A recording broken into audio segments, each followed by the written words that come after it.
of their own ideas, the foremost known as critical theory. The idea behind critical theory is to challenge all previously accepted standards in every aspect of life from a Marxist perspective. Standards such as Abe Lincoln was honest, home is where the heart is, democracy and capitalism are good, the founders believed in freedom. In doing this, every negative thing one could possibly say about America was dredged up, circulated in books, movies, TV, schools, colleges, and even the clergy, so that the youth would be endlessly indoctrinated. Things like white men killed the Indians, fathers were repressive, God is dead, the founders had slaves. They did have a problem, which was that although slavery was technically legal throughout all the colonies, only some of the colonies really had slave-based economies. The southern states, Maryland, South, essentially.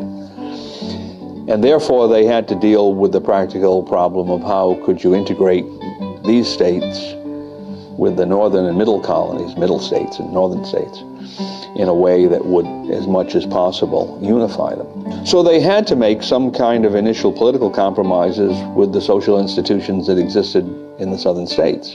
But there was a mindset at the time that slavery would essentially wither away because it was not a practical economic concern in the long run. But it certainly was not a matter that could be criticized from the point of view of principle. You know, the first principle in the preamble is to create a more perfect union. That was their first goal. But when the consciousness-challenged baby boomers repeatedly heard that the establishment, as they came to refer to it, was a bunch of racist, overly religious, sexually deprived sexists who were xenophobic Indian killers and anti-Semites, they internalized the criticisms. Soon their movies and songs began to reflect these values, spreading them throughout the nation's youth culture. Critical theory was doing its job, especially on people like Charles Manson and John Lennon. Even though the reality-challenged baby boomers of the 1960s were the most free, most affluent, and most privileged of any youth in any age, they were bored with their lives and swallowed the Frankfurt School's propaganda like a hit of California Sunshine. Books like The Death of the Family, Escape from Freedom, The Mass Psychology of Fascism, The Sexual Revolution, The Joy of Sex, and The Authoritarian Personality flew off the shelves. Counterculture drug movies like The Trip, Easy Rider, The Wild Angels, The Wild Bunch, and Born Loser played theaters endlessly. Books like Authoritarian Personality were particular hits because they attacked the patriarchal family unit, a deeply Christian institution. So along came movies depicting the family unit as sexually repressed and dysfunctional.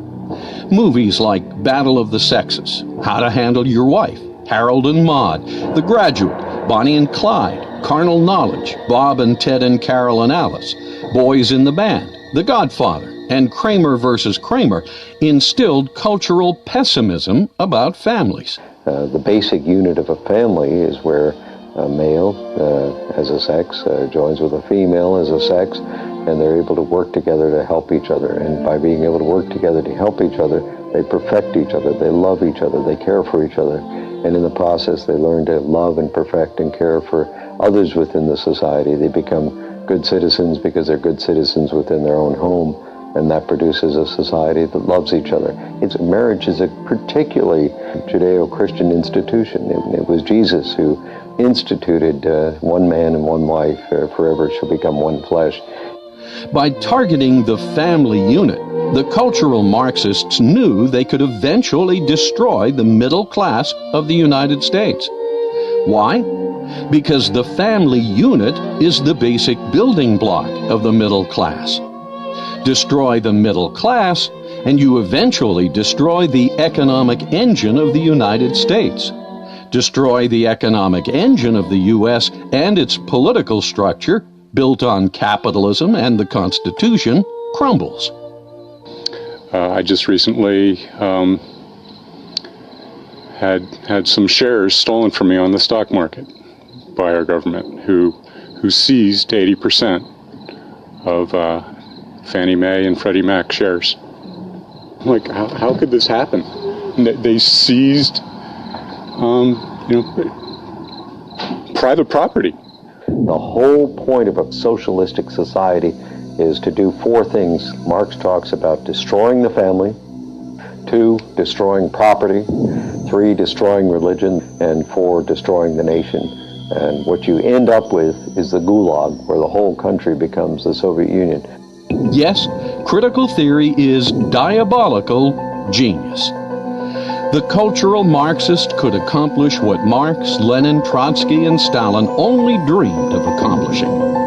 Whereas Lenin, Trotsky, and Stalin took Marx's ideas and delivered the brutal Soviet Union to the world, Gramsci, Lukács, and Marcuse took Marx's ideas and delivered user-friendly cultural Marxism to America. The Supreme Court has been converted into a fighting ally of secularism in the wars against traditionalism in the United States. The Supreme Court has perverted the Constitution. It has usurped power that belongs to the states and imposed secular views and values on the states and on the communities, making decisions that used to be made democratically at the local level.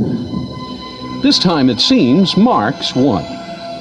Today, post-Engel, politically correct baby boomers are so completely immersed in the Frankfurt School's cultural pessimism, they can't see the forest for the trees. They're fish in a bowl of muddy water. They're Neo in the Matrix. They swim in it. They absorb it through every pore of their beingness. Starting in the 1960s, cultural Marxism has woven its values into every American's very existence. Khrushchev was right when he said, "We will bury you."